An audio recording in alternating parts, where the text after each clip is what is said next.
Vintage Kenner Coloring Books. Coloring Books. Tis the podcast log. Yes, log. Of the Star Wars Collectors Archive blog.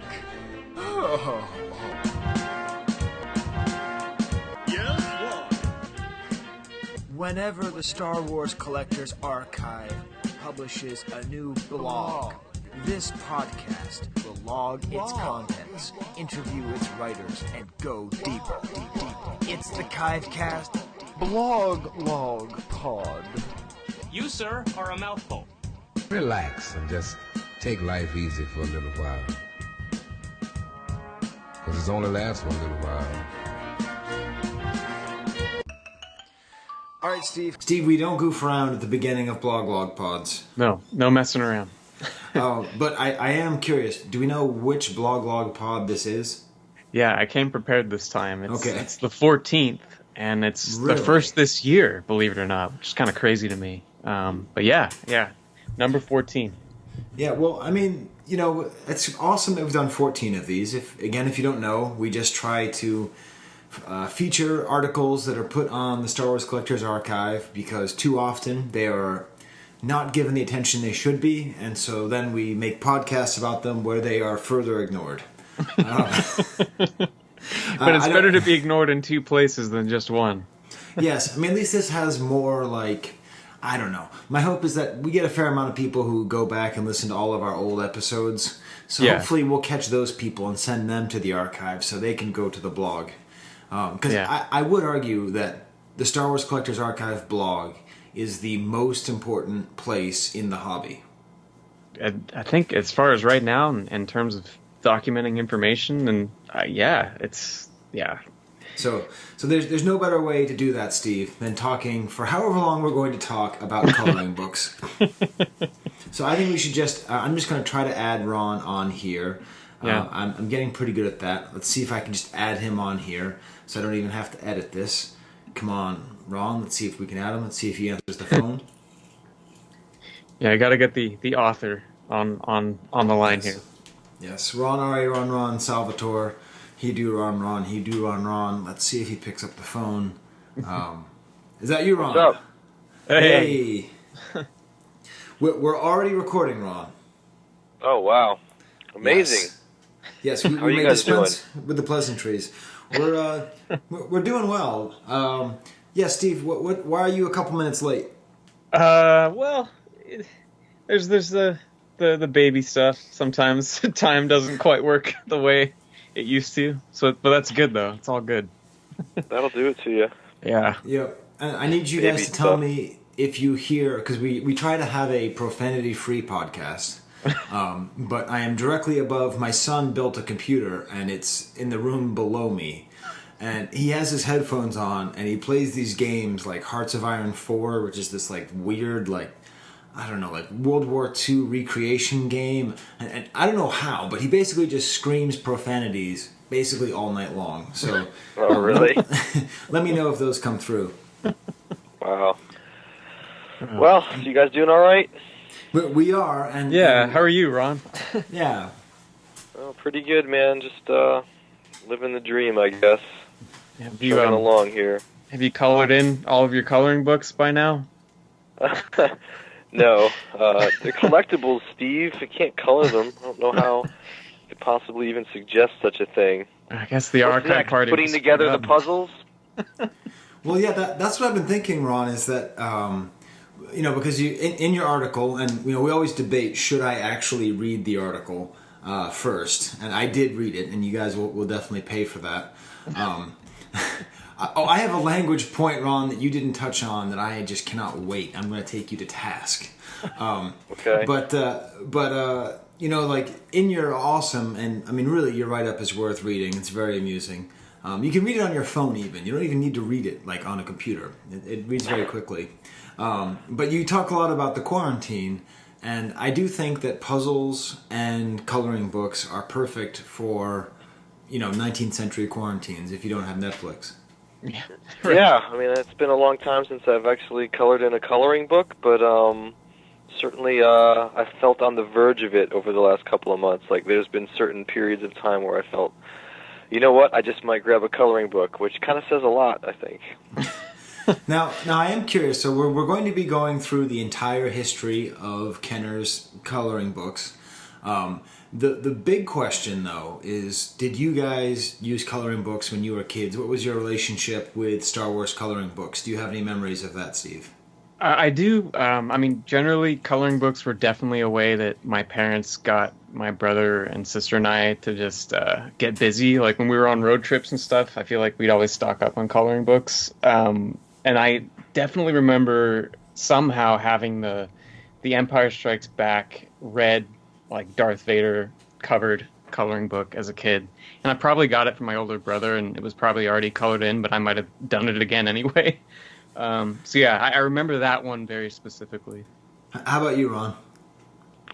You know what? I don't recall ever having a licensed coloring book. I mean, I remember doing coloring books, but it was always just like random stuff. Like, I don't recall ever having something attached to a movie property. Certainly not Star Wars.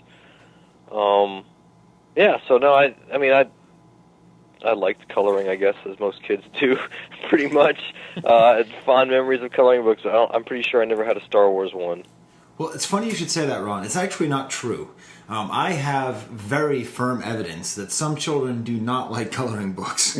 So I found recently while cleaning up my dad's storage spaces and stuff, one of my Empire Strikes Back, I believe it was the one with Leia on the front, coloring books. And I think we definitely had a lot of them because, like they were for sale. I remember seeing them sort of for sale in toy stores, and they're a pretty easy, cheap item to buy. And I went through, and I actually found, and I keep this in the museum, an original 1980 Chewbacca that I colored in. And on the other side, there's also Luke in Bacta.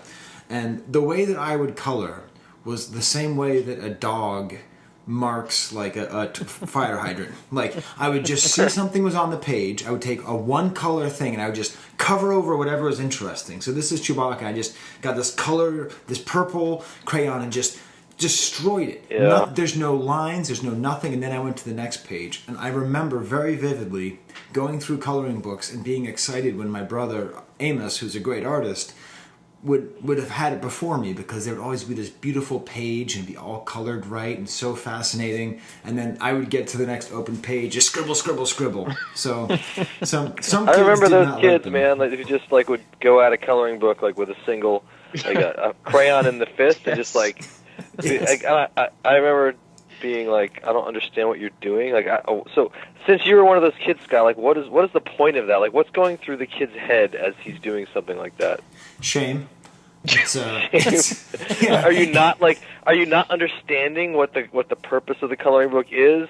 Are you angry and like you're taking out frustrations, or is this like some kind of statement, like an artistic statement? Well, I wish I could say it was an artistic statement, but it truly is shame, because the whole joke, and you bring it up in the article, is that it's all about staying in the lines.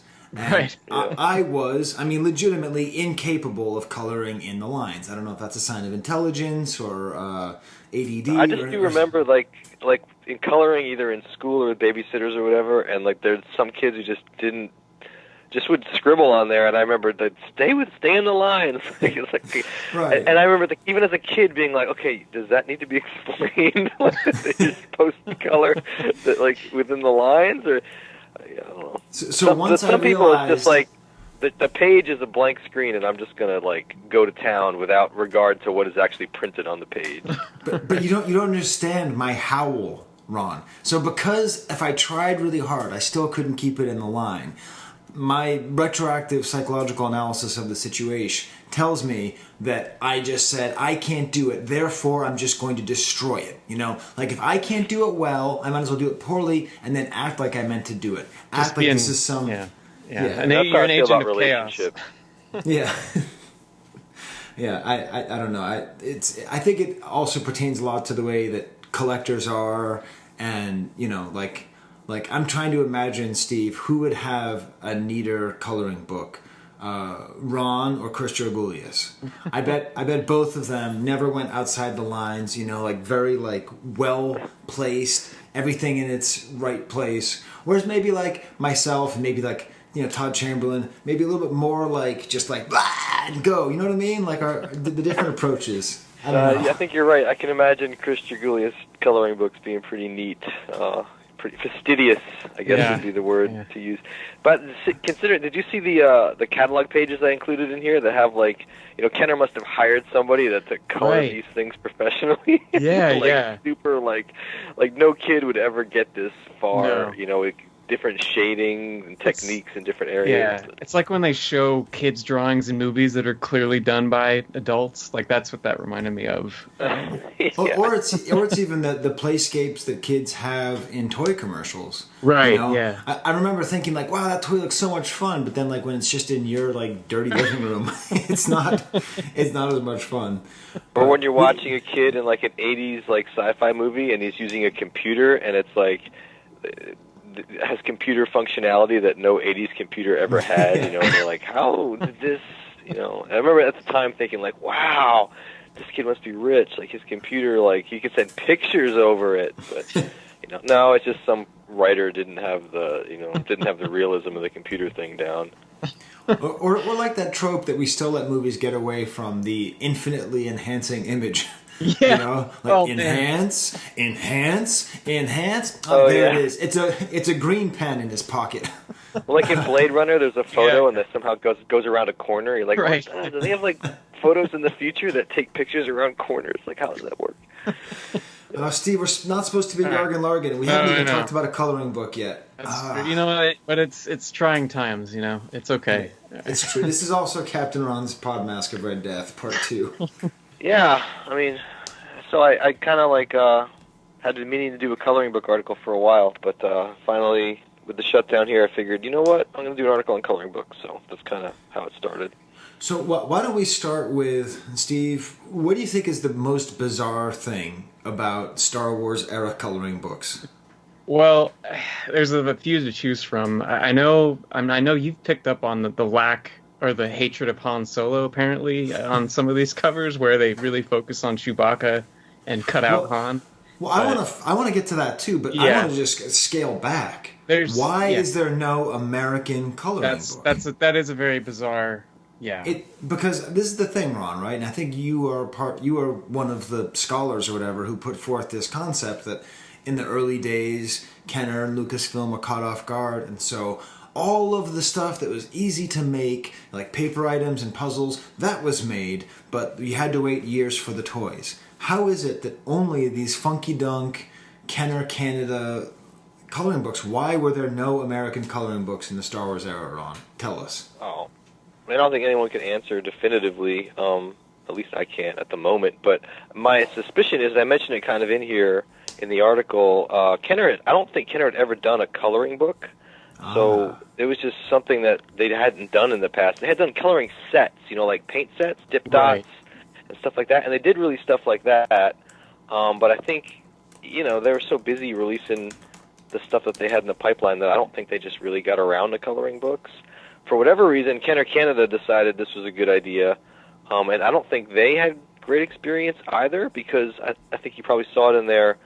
And this is, I don't know if anyone's ever written about this before, but they apparently, rather than hiring real artists, just kind of farmed it out to some Canadian art school because they needed to fill 4 coloring books with art in probably a really short window, and so they did that. Obviously, if you've looked at the Canadian coloring books, the quality is not great, and so I'm guessing that Kenner probably took a look at those products, and probably it got shot down. I wouldn't be shocked if Lucasfilm complained, like they did about the utility belts, which were also a Canadian product that was pretty junky. And so I think, if they had, Kenner USA had thought about releasing the Canadian ones, I think the quality would have probably prevented them from doing that. But obviously, by the time The Empire Strikes Back rolled around, they did decide to go ahead and do it. So my guess is that they didn't have a history, they didn't have experience with it. They did have experience with paint and poster sets, and that's what they did release. And so they probably just didn't, until 1980, they just didn't get around to making a quality product to release. So I totally buy that Kenner wasn't ready. I'm not sure if I buy entirely the idea that the Canadian coloring books are particularly bad. I think you're nuts. Have you looked at them? They're really bad, dude. Okay, all right. Compared so first to what Kenner came out with later. Okay, let's just take a little bit of time to talk about these, because these are this is the creme de la creme of all Star Wars coloring books. There were 4 Canadian coloring books with English on the front, French on the back, back cover. And there's one of just Chewbacca with Han Solo cut out, like Steve says. Greatest thing ever. For a Chewbacca collector, that's great. The next one is Chewbacca and Luke in the Millennium Falcon. I believe that is the only time that Chewbacca and Luke have been featured, like, alone. Right. Like, yeah. When else are those two put together in a vintage item? I don't know. Maybe Duncan or Todd could tell us. Then there's Luke and C-3PO. Luke is fixing C-3PO's arm. Ron, Steve, can you think of this image ever being used in any other Kenner items? Not that I can remember. No. I think especially for us prequel fans, being me and not you two haters, but the image of Luke Skywalker, Anakin Skywalker's son fixing C-3PO in the same place where he was built, it's cool that there is a vintage collectible of that image. And then finally just a boring R2-D2 in Tatooine. That's kind of the most boring one. So the covers are great, and Ron points out that they have it's labeled Kenner, so already that's cool. Right. And it has the Kenner, what Ron coined the double racetrack. That was you, right, Ron? You came up with that terminology? I think so. I don't think I got it for anybody else. Yeah, well, that's a really good way of describing the early era, the double racetrack. And then on the inside, there's a bunch of images that are creative, that are... Okay, some of them are bad, Ron. But what I sent you guys... you're going to say you like them because they're interesting and different, and that's fine, but they're basically really crude. And if you're like a Kenner or a Lucasfilm guy and you're looking at this, it's like, oh, what is this? This is not a high-quality product. And like I said, they were done by Canadian art students, and I got in touch with one of the guys who did them, and he was like, man, that stuff was really embarrassing. When I looked at that stuff, I thought it was really bad. So he thought it was bad as well. I think from a collecting standpoint, they're probably the most interesting pieces out of all of these because they are so cool, and the imagery is so weird. And a lot of it's obviously based on bizarre sources like Marvel comic books and things like that. Right.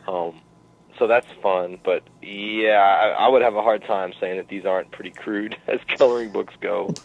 Okay, well, I'm just gonna take a couple counterexamples, like the Sandcrawler. So I mean, that's a Sandcrawler that's done with a technical proficiency that I don't think is matched or surpassed in other coloring books. And I sent you the picture of that. It's like it's well done in it's the perspective is well done. The details on the tread. It's kind of an action scene. Yeah, because the Jawas themselves are crude. Okay, got a picture and traced it. That's why. Okay, fine. It has the look of a like an industrial drawing, but yeah. Okay, and then some of the images and the spaces that they chose to depict, again, much like the covers, are quite interesting. So you have Luke, Beru, and Owen at the homestead, and they're having a conversation. I mean, when else is that ever depicted? Like them saying that's a whole nother season. I would say that the three Sand People is really good too. The way that they look, like it's a good combination between detail and a lack of detail. There's a Chewbacca by himself, and it's like very stylized. Again, though, keep in mind that the way they did that is they just someone traced it. That's how they did the picture of the Sand People. That's like a production image. Okay. Whereas the other stuff is they hired a real artist to. A lot of them are. There's I think one of the later Empire books is a little bit cruder, but I mean. Yeah, they're just basically someone projected that and they traced it. Okay, but then still though, the art of a tracer, and this is like an inker in comic books or whatever, you still have to choose how to do it, how much detail to include, how much not to include. If you take the Chewbacca holding on to his bowcaster image, that's typically shown, and that's a common image, that's like the common pose. But they almost do it like a Yellow Submarine animated, with the hair, just these lines coming out from his head, and the way that it's stylized. I'm not saying it's great. I'm just saying that the immediate, oh, it's just so bad. I think there's enough of a personal touch. There's enough interest to it that just to purely dismiss it as being bad, I think we could do better than just dismissing it as being bad. Well, or like the Darth Vader where he's got his lightsaber like he's taking a whiz, and it's where he's like feeling around for Obi-Wan's corpse. Like, it's a badly done drawing. The helmet is way too small. He's got all these weird lines, but it's, I don't know. It's interesting. And I like that you can really tell that different hands were at play here, because that the other Chewbacca that you sent us, Skye, the one where he's getting escorted, he looks almost, that's very Simpsons-like, that Homer Simpson mouth. I mean, it is...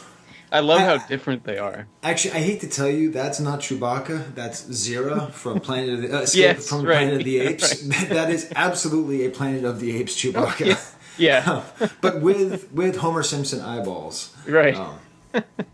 I don't know, but I see what you mean. I mean, sometimes they're really crude and bad. Like there's an image of Luke as a stormtrooper, and there's a blaster bolt going right behind him, and his face is like, what? It's almost like a meme face. Like I think you could do a meme with this of like just this shot going behind him. And this picture like of Luke and Han, like I don't know what they're doing. Like with their mouths open is just really bad. I love it because it's bad, and it's great to see from a collecting standpoint because it's so odd, but it's, again, if you're Kenner and you're looking at that, you're like, yeah, we probably aren't going to release this. But all right, that's a fair point. But there's still value there. I mean, it's like the Polish bootlegs. I mean, I love them. I love them because they're, kind of bad, but they're kind of bad. If you were a toy company, you probably wouldn't want to release them. But yeah, the images in the Canadian books are highly variable. There's some that are better than others because, like I said, they were done by art students. So, I mean, you get some that are good and some that aren't. But, it is what it is. The image of Luke with his fists clenched. Right. Like, this is from the Star Wars musical that hasn't been made yet for some weird reason. And he's, like, just about to sing about his destiny and his future. And he can just see it like he's like about to sing "Let It Go." So these are definitely the most collectible. Ron, they used to be really rare, but I have had the opportunity to buy multiple sets in the last couple of years. Do you think they're particularly rare? I'm still missing one. I mean, I don't know. I mean, there was like a find or something. Remember that we colored them at one of the archive parties? Yes. Yeah. And that's not Steve. Do you have those? I feel like I might have one. I think some of them I sent home with you. I think they're kind of spread around. Right. But yeah. So that's something that we've done at the archive party because I bought 4 sets in like 2012 or something like that. Yeah. Someone just unearthed, and so I just thought it'd be funny to put them out on the table at the archive party. Now at archive party 2, someone tried to walk away from them. When you walk away with them, so we had to actually put stickers on them that say these are not to be taken. But someday we're going to have a full gallery because we've had kids and adults and people just filling them in. I didn't know you were missing one, Ron. You could have just taken the one that you're missing. Yeah. Well, I mean, I think I have it, but it's not in great condition. I mean, but yeah, I always consider those scarce. I don't even think I saw them until I'd been collecting 3 or 4 years, and I was like, I didn't know they released Star Wars branded coloring books in Canada. So I always considered them pretty scarce. But yeah, then there was a find or a source that had a bunch of unused ones, and then you could find them for a while. But I think now I don't know if they're rare, but if you want to get all 4, it's probably not something you're necessarily going to find at the drop of a hat, So yeah, they are a little bit scarce.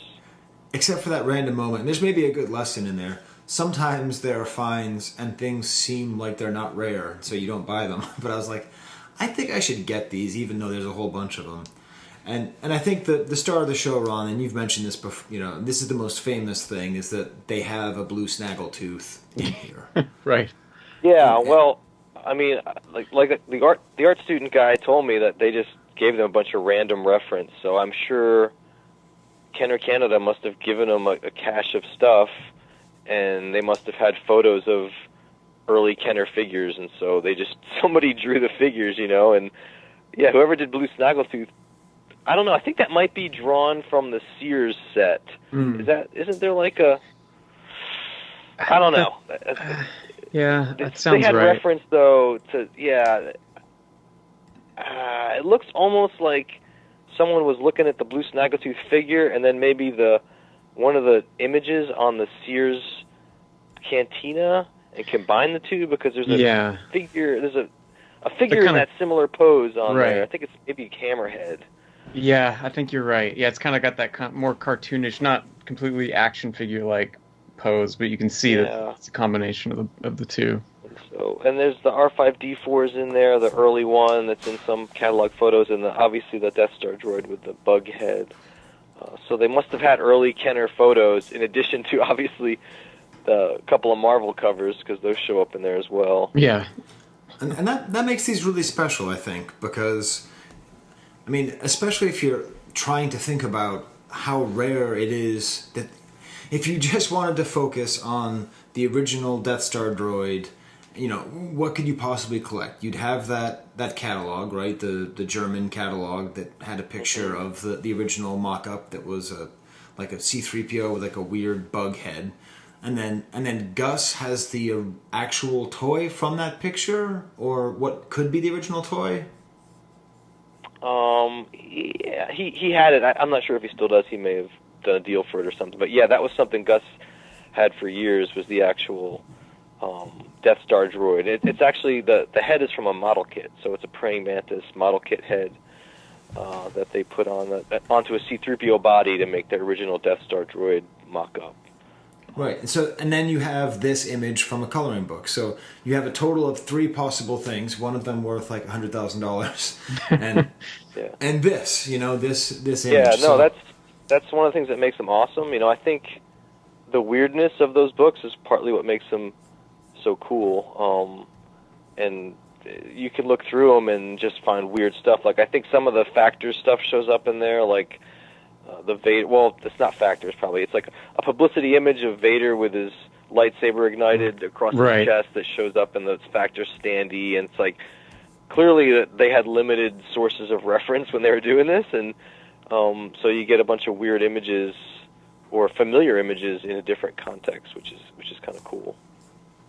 Awesome. Well, I think that's enough on the Star Wars books. I think they're just the greatest. I think they're some of the best Star Wars items out there. I love them. Maybe it's just because they're in French and English, but they're just so great. They're so interesting. I mean, I agree. I mean, I think plus they look great. I just think the black and silver looks great. The covers are fun.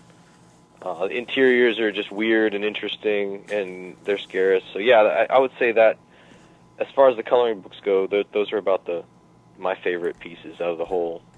And just the fact that Han is absolutely just cut off everywhere. It's unbelievable. It's so funny. I think you're right. They're really just bitter that Han, it's like the most pro-Chewie thing. Okay, but let's move on to Empire Strikes Back. And you mentioned something about a catalog. Now, I did read this beforehand, Ron, but I didn't really pay attention or understand exactly what catalog is this 1980 catalog. Oh, so it's the Kenner Toy Fair catalog, which basically shows the whole 1980 line. So this would be for vendors so it would go to retail buyers, wholesale buyers. So if you owned a toy store or whatever, you would get the catalog and you'd pick the stuff you wanted to carry. Right, and this features the amazingly well drawn, well colored in images. Definitely not by a young Skye Payne. Maybe these are done by Chris. We have to ask him. This they actually look almost like watercolor. It almost looks like. They don't look like coloring books. It looks like it's for dip dots or something, because it looks almost like watercolor. Yeah, there's like shading and shadow. Yeah, it's very exquisite. But anyway, it's for 1980 Kenner American coloring books, and they basically those images that you see colored in are from the Canadian ones, and the cover you see in the photo is obviously the Luke fixing through C-3PO's arm this guy likes so much, but with an Empire Strikes Back logo. Right. So they just kind of they use that either as probably as a placeholder. Like, I don't think they intended to release those coloring books. I think they didn't have the new ones ready yet, and so they just used those in the catalog as a placeholder. Okay. Now, do you think there's like a mock-up somewhere, or do you think that was just made for that image? I don't know. Probably not. They probably somebody probably made it. I mean, there's probably like a 2D mock-up that they used to make the just the image. Yeah. Catalog or whatever, but I don't think that I mean, who knows? Maybe there was a coloring book that had an Empire logo on it, but when the actual Empire books got released, I have them listed in 81, but I think they came out in late 80. When they got released, they had the same product number as the one shown in the 1980 catalog, so I don't think Kenner ever intended on releasing the Canadian books. I think it was just more or less they used them as a placeholder because they didn't have the new ones ready yet, would be my guess. Right. And then in the 1981 catalog, we have... Now, this is interesting because the coloring isn't done with, like, markers or airbrush like the other one was. This is very clearly colored pencils. Yeah, definitely. And it's great because it shows the creativity. You see Princess Leia in her Hoth outfit, but she's not white on white on white on white. It's all colors, and it's all the kind of fun that you can have, and Boba Fett's all different kinds of colors. And yeah, I mean, when you think about it, Empire Strikes Back, most of the color palette in the beginning and end of the movie is all that kind of white of Hoth or Bespin, so you have to really... Yeah, I mean, check out Leia's outfit. Yeah, she's got some massive color going on there. Yeah. And then again, I guess the outfit's just white, as you see in the middle photograph. You know, like just two white outfits, her and Luke. But whoever did the background one really went to town with the pink shirt and everything. It obviously reminds me of the best story, and it's a modern story, but it's still my favorite. The 1997 Pizza Hut box. that they, you know, I believe you ordered pizza and they sent you crayons as well, and it was a black and white image of Darth Vader and stormtroopers, right? And it was like color in the box, and like, and I'm done.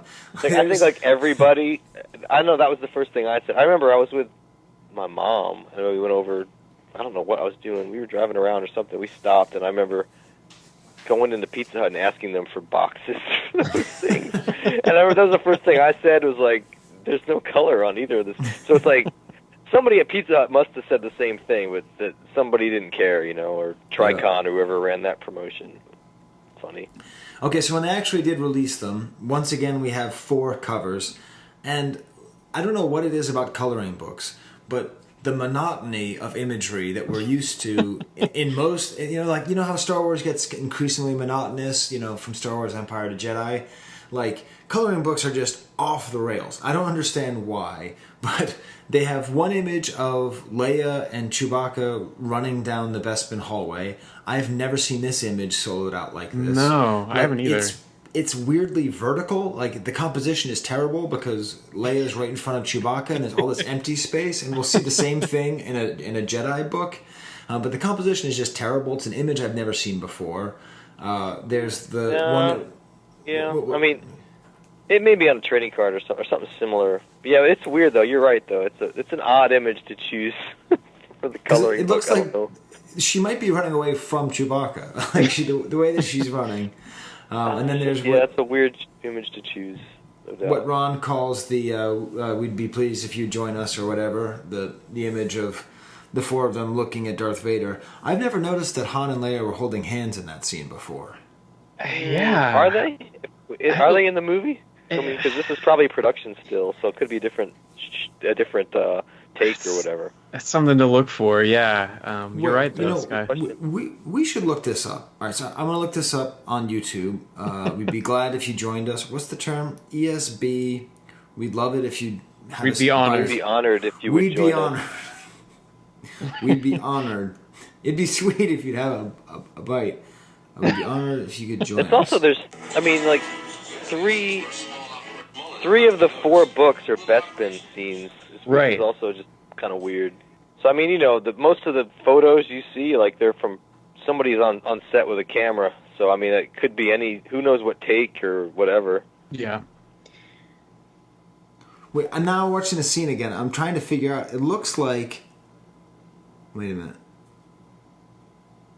Wait... This is weird. Like, Han is shooting forward, and he's not holding Leia's hand. But then it cuts back, and his hand is behind him, and he's actually grabbing onto her hand behind him. Mm. But they weren't really all lovey-dovey at this point. Would they really be holding hands at this point? Okay. Yeah, this is interesting. Previously, right? Yeah, I guess so. But yeah, and again, like, this is a great image. This is a great moment in the movie. The the Calrissian's betrayal and everything, and this is almost a casual shot with them.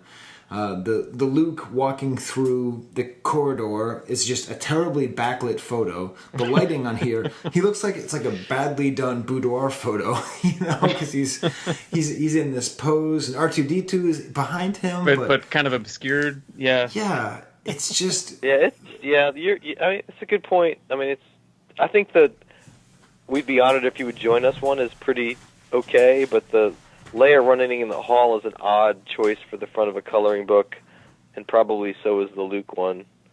Like, I don't really understand what they were thinking about that, but if we're trying to say that Kenner had such a high quality control, and then once again, a good standard boring R2-D2. You can't mess up a picture of R2-D2 doing stuff. Right. Well, that one looks pretty. I mean, it looks like pretty professional, and I mean, I can see why they chose that one. But the other three are oddball choices, no doubt. And then there's also a Canadian version of this, and that's just a Canadian on the back. I mean, right. French on the back. You point out that the artists are given credit, so I do see your point, Ron, that there's a sort of sense of artistry in here that is not present in the other ones. Well, they seem like they're professional products. The other ones don't seem like they are, because they weren't. They were done by kids. But yeah, and also it's interesting that it says, like, I think it has Lucasfilm credited as the folks who produced the thing, which is interesting. I mean, how many Kenner items have Lucasfilm credits on them as, like, creators, like, not as like a licensed thing, but right, like edited and art directed by Lucasfilm, which is interesting. Yeah, and they, in general, you point out that they're all printed in Canada, so maybe just coloring books are just a Canadian thing. You also point out, though, there's one image in here that you point out that doesn't relate to anything in Star Wars. No. Like I don't know what this is. This is like Splinter in the Mind's Eye outtake. I don't know what this is, but this feels like this is done by a Canadian art school student. Yeah. That one is pretty. Yeah, that one looks like it's from the earlier Canadian books. I mean, it's a weird one. Obviously, I guess it's Bespin. It's supposed to be. It's supposed to be Bespin. I feel like there's a weird old Ralph McQuarrie depiction of Bespin that's similar to this. That's what it's reminding me of. I'd have to go back and look. But I was thinking about that when I was writing it, and I was going to go look at some of the McQuarrie pictures, but then I think I forgot. But let me describe it. Let's break down the image here. Yeah. Okay, there's a person who's not Darth Vader, who looks like if Peter Fonda from Easy Rider and Darth Vader had a baby, and it grew up to sing like with Cab Calloway, this is what it would look like.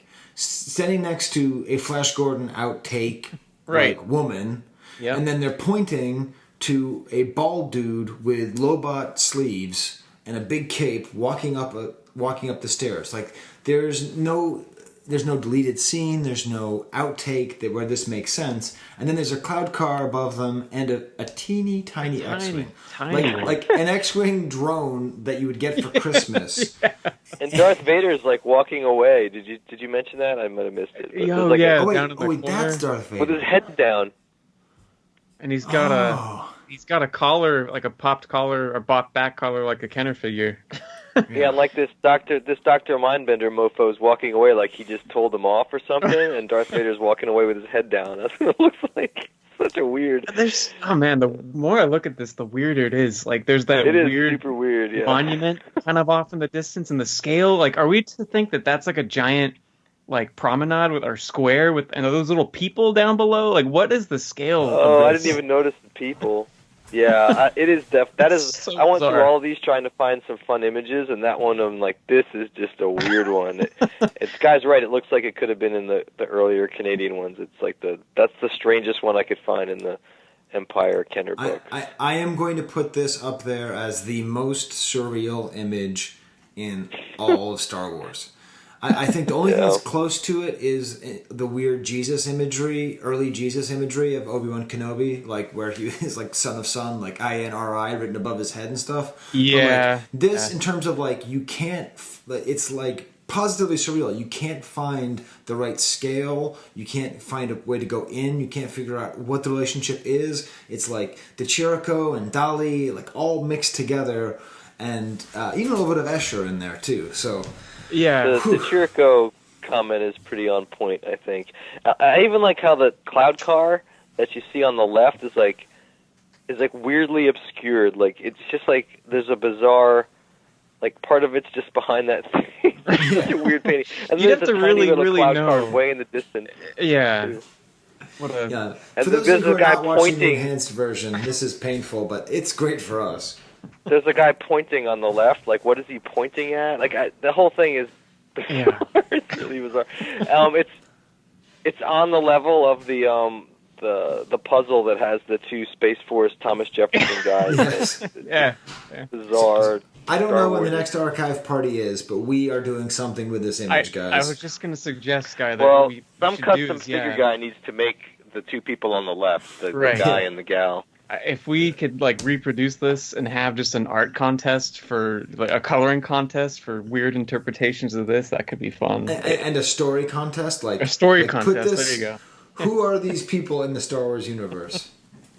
It's so If strange. I had to take a wild guess, I mean, again, this is art directed and edited by Lucasfilm. They probably needed, a 2-page spread, and someone was like, "Hey, what if someone comes up with like a off scene, like something that was not in the movies that could have been on Bespin?" And someone was like, "Yeah, all right, sure." And then some person went and kind of did a brainstorm, like, and came up with an imaginative Bespin scene. That's kind of what it looks like, but it's pretty weird. And another thing to remember is that these books, much like the slideshow stuff and albums, like you didn't have access to the movies. You couldn't go anytime. So for a lot of people, you'd see the movie once and then you just have your toys and stuff. So I can imagine kids playing with like coloring this in and then going back to seeing the movie being like, I Where can't was wait that to see bald those guy? guys. All right, well, we need to move on beyond that, Steve. Yeah. I could just get lost in here. Where do you want to go next, Steve, on all these? I don't know. I mean, so there's a couple other Empire books, like I mentioned. I had this really, like, I think Ron, you described it as a altogether metal-looking example.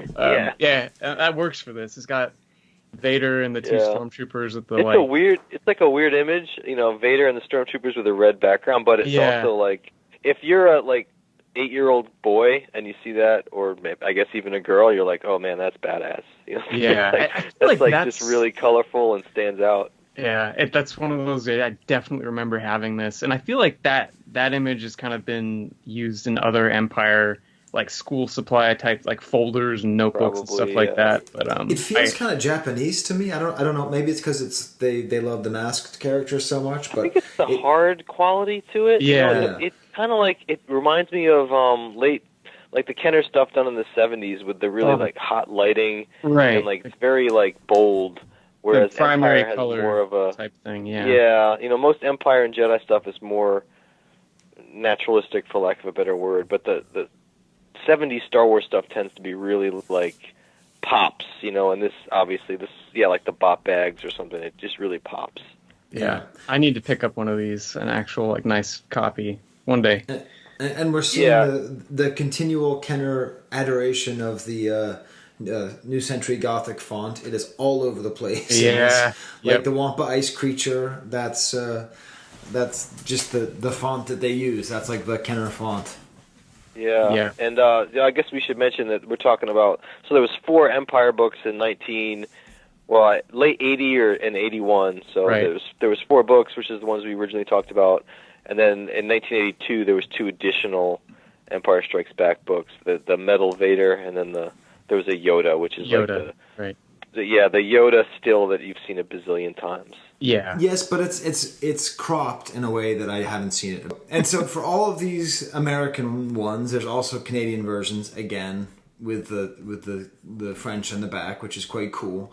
And then we get to 1983 and Return of the Jedi, and just when you think, okay, we're going to get the most standard imagery possible, Kenner still manages to surprise us a little bit here.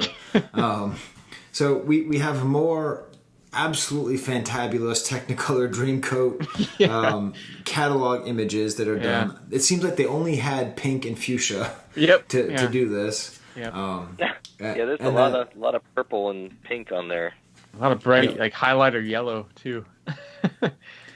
Now, what's interesting is the copy for Empire Strikes Back. It said thrilling scenes, characters, and far out spaceships. Here they say spectacular spaceships, so that they haven't changed the copy too much. But they do emphasize the creatures in this image. So they have the Gamorrean Guard, and you have Reese and Yak Face, and Yep. But in general, we finally have a traditional, boring image of Luke on the skiff, the image that you've seen 1,000 times. That's the primary one. I will say, Ron, have you noticed this is a double racetrack on a Return of the Jedi item? Oh, that's a good point. I hadn't noticed that. That's interesting, actually, now that you mention it. I don't know. Because they only use the double racetrack on the toys for Star Wars, and then Empire Strikes Back on the coloring books, they use a single racetrack. Single, yeah. And Quite then a they bit go different back. from the Star Wars one, but yeah, that's weird. Like I don't know if there's any other Jedi product that has that, but yeah, that's a good point. And that's not the bomb I'm going to drop on you soon, Ron. A thing that you missed, I can't believe you missed. Okay. So but this is great too because it has the artist's name very prominent. Right. Yeah, Susan Nelson. I mean, it seems like. I mean, that's kind of nice. Like, I don't know. I'm not like a coloring book aficionado in general, but I don't know how common it was to open up a coloring book and see like the name of the artist on a separate page like that. So I mean, that seems like a nice credit. Like, I don't know who Susan Nelson is, but I think certainly I mentioned it in the article. I think the two Jedi books from '83 are probably the most professional products that were released in the line. Like the art in there is really like pretty high quality. That's awesome. And then they have this image, and then if you don't know the answer to this question, think of Return of the Jedi, all the memorable characters and creatures and moments. And if I could tell you there's only going to be 2 different images that are going to grace the front of a coloring book. One is going to be Luke Skywalker. The other is going to be, keep thinking. Who is it, Steve? Oh, Max Rebo. Max Rebo.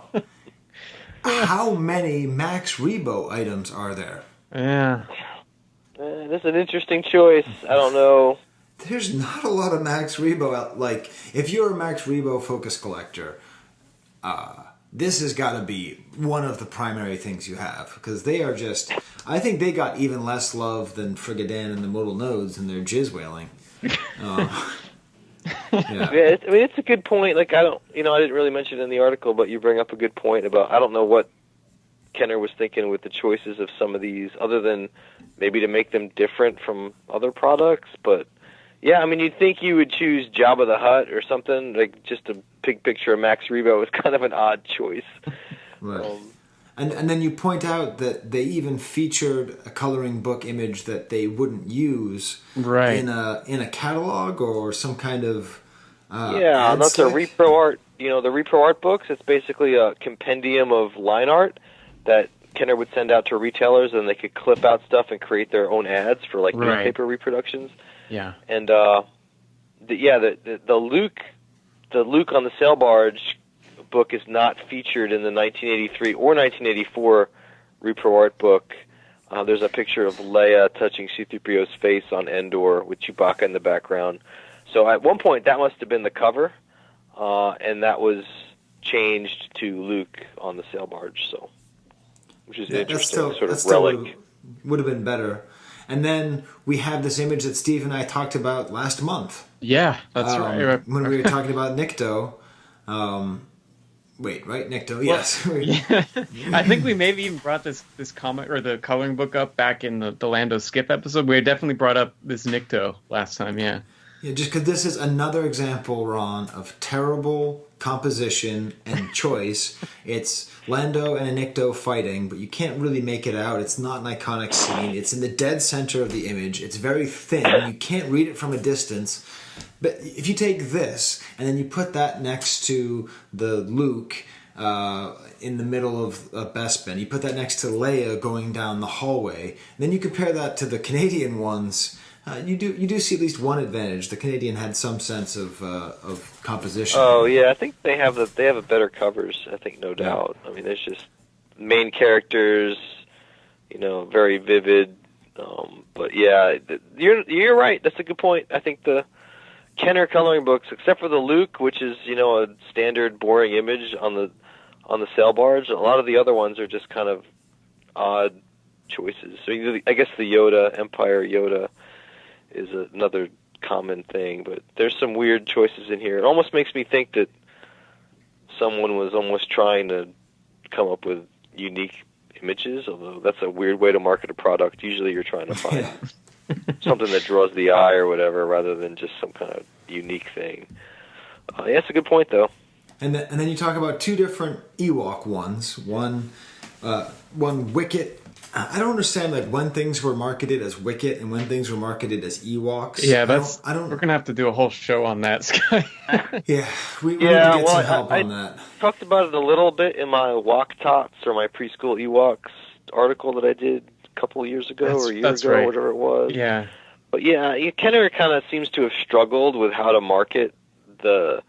Let's call it. It was not animated because the stuff came out before the animated series was out, but yeah, they kind of struggled with how to market their, I guess, for lack of a better word, preschool Ewok stuff. So one of the original one was Wicket the Ewok, and that was kind of like focusing on Wicket, but it was like a younger kid's line. And then later on, it became, the preschool Ewoks line, which was a different sort of thing, and then finally it became the animated series, which didn't show up until '85. Right. So, yeah, and then the two books from, I think, what do I have this in, '84? One of them is obviously Wicket the Ewok, and it has the main branding image of Wicket swinging on a vine. And then the other one, they both have Jedi logos, but the other one is like Wicket's World coloring book, but then it says featuring Wicket the Ewok. So it's got like the branding of Wicket the Ewok, but it's kind of like in a subsidiary font there, right? Right. So it's a little bit weird. It's like two books in the same line, but with slightly different marketing emphases. Like just a little bizarre. Yeah. Well, at some point we'll have to get into it, because I think that we need to maybe even have an entire episode. And Ron, you might help us write it, because I think we might need to write the pre-Ewoks line. Maybe we should name it. We should figure out, should we just call it the Wicket era? Because it is, I have a lot of, the calendar that I still have from 1984. I have it up on my wall. I never take it down. I change it every month. That was not at all an Ewoks thing. There's no Dulocs or whatever. Right. So this weird interstitial period, it's almost like an early dark times, where it's just sort of in between these two things. Yeah, a good chance to get to Jared Clark to come on. But if you look at the I wrote a blog post called Wok Tots, Kenner's Preschool Star Wars Toys. There was a whole line of. It started out as Discovery Time, so it had like this rainbow branding, and it was called Discovery Time. It was part of a larger Kenner preschool line, and then later on that it kind of merged, and then they had Kenner Preschool, which had different branding, but then they still retained the Wicket the Ewok. Instead of Return of the Jedi, they called it Wicket the Ewok. And then once the animated line came out, they kind of switched it to Ewoks, but then they got rid of a lot of the preschool stuff, and they were doing action figures and stuff. So it was like a confused product rollout over a period of 2 to 3 years, which is just kind of weird. Okay, and we are now ready for my bomb. Okay, so we've talked about Canadian coloring books and about the fact that they're in French as well. But the Wicket the Ewok and Wicket's World coloring book are also in Canadian English, not American English, because Canada follows British spelling and has a U in coloring. So I don't really know why, and maybe our Canadian listeners can tell us, but did something happen in 1983 or 1984 where let's put the U back in, right? Because this is very much a Canadian spelling of coloring, and I can't believe you didn't mention it, Ron. Your whole article is garbage because of it. I mean, I noticed it, but I just didn't. I don't know. I mean, I guess the other ones, Yeah, that's a good point. I guess the other ones on the English side don't use the U. So, right. So it's well, American English, and then now for the first time we have Canadian English and French Canadian on the yeah. back. And the other ones, when they have English, it just says coloring without the U. So yeah. whoever was art directing the books in Canada at that point decided that they wanted the U, which is interesting.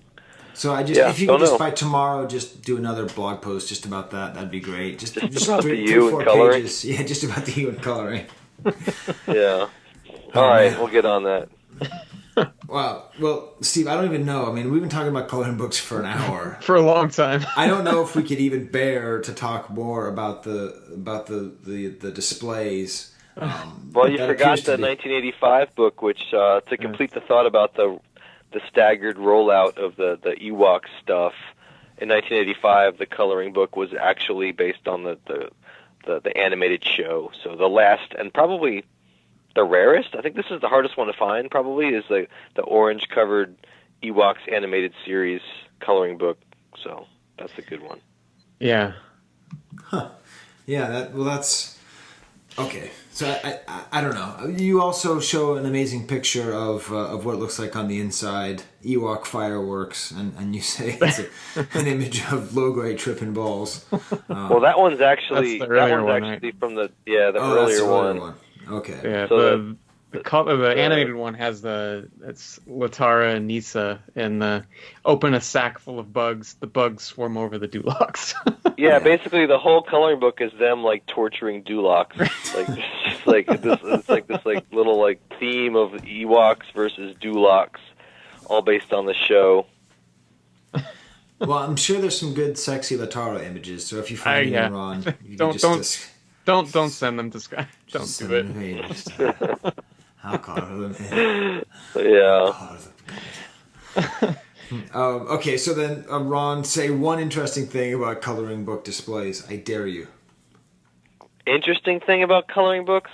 Yeah, I don't know. I guess when I was writing this, originally I just about forgot that there was actually the Wicket the Ewok coloring book display is in the catalog, but I thought it was not made. And then I checked with Jared Clark right before I published it. I was like, hey, was this thing made? And he's like, yeah, I have it at my house. And that's actually on the archive, so I guess shame on me for not remembering that it had been made. But that's a really cool piece.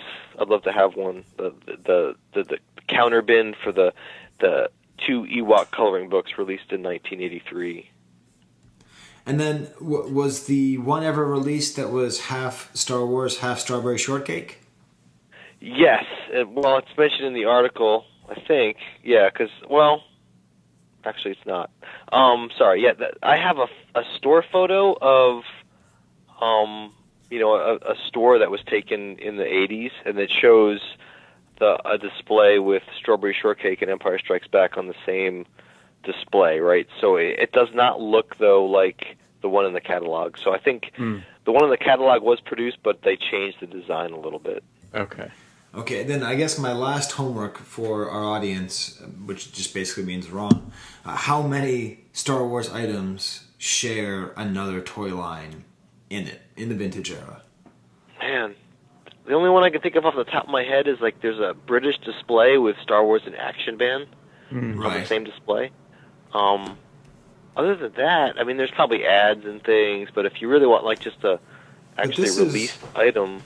I mean, this is really Strawberry Shortcake. This is really Puppet Show and Spinal Tap. I mean, this is Star Wars having to have equal billing with Strawberry effing Shortcake. Yeah. Strawberry Shortcake was big time, man. Kenner had the biggest boys' toys and biggest girls' toys licenses at the same time. Well, it probably wasn't bigger than Barbie, but Strawberry Shortcake was pretty big there. So, I mean, they're probably... Do you guys remember when you were kids and you had to pretend like you didn't think Strawberry Shortcake was awesome, and you had to pretend like you didn't watch the cartoon, you had to pretend like you wouldn't hang around and find the girls' Strawberry Shortcakes and smell them? You loved it, didn't you, Skye? I loved it, man. That show was great. Talking to Kenner people, they tell stories about the scent that they used to scent those things, just getting into everything, and just oh no! Can you imagine having that strawberry and the apricot, whatever the heck those things are called? My sister had those toys. They still smell, and I found them years later. Yeah, like you smell like French fries if you work at McDonald's. You Yeah, just, right. Oh, yeah, it's bad. awesome. Well, But yeah, I think I can't think of another. I can't think of another shared item off the top of my head. Double branded. Yeah. Yeah. Awesome. It's a good Also, question for your listeners there. Yes. If you've made it this far into our podcast about coloring books, I think this is great. I think I had this much fun when we talked about Wonder Bread inserts. You know, like this is the blog log pods are just absolutely delightful. I will say one last thing about a Canadian image that I thought was interesting. There's one of the stormtroopers, but it's the stormtroopers from behind, and it almost looks like it's the other side of the image of the stormtrooper shooting that you see on the card back. You know, on the Kenner card. Is this one of the ones you sent? Yeah, it's one of the ones I sent. It's just, I mean, it's obviously not that, but it's how often do you see the stormtroopers sort of from behind? Oh, yeah. And it's like they're getting blasted. It looks like they're, I don't know what they're doing. It's like when a I first saw doorway this, with stars. It looked. I didn't realize the guy was getting shot. To me, it looked like the one stormtrooper was shoving the other one. It's just so weird. You know, the guy, this dude just emailed me out of the blue a while back. He's like, hey, because I guess I wrote a write-up on the archive database on Canadian coloring books, and he's like, I was one of the Canadian art students who did those. He's like, you know, we just had a couple of days to do them, and we were just like blowing up images they sent and tracing them, and I'm like, oh man, this is awesome. And like he was gonna pull out some information for me, and then it's like I've emailed him now for we went back and forth a few times, but I've emailed him like 3 or 4 times since then with no response. So I think he just either died or lost interest or something. But yeah, I mean, sometimes you get these leads and they don't lead anywhere. But hey, Ron, he seemed credible. He had all this background information on how these things were made. So awesome. Okay, well then I think that's as much as we can take. Clint. So I just hit start. I just hit stop, but Ron remembered something. Go ahead, Ron. Oh yeah, so I think we can't end the podcast without thanking Clint Garniss for supplying so many Canadian coloring book images. He was a huge help in putting some of these together because I don't have all the Canadian ones. So thanks a lot to Clint for doing that. Yes, thank you, Clint. Anything else you want to throw on here at the end here, Steve? Skye, I think you might still owe Clint that Halloween costume. No, he told me that we should auction it or sell it at the next archive party. That that's good to hear. That's a good way to. Now I just have to make sure that I know where it is, or I have to buy another one and do that. But I'll do that. That's no problem. Yeah. Okay. So thanks, Clint. Thanks, Clint.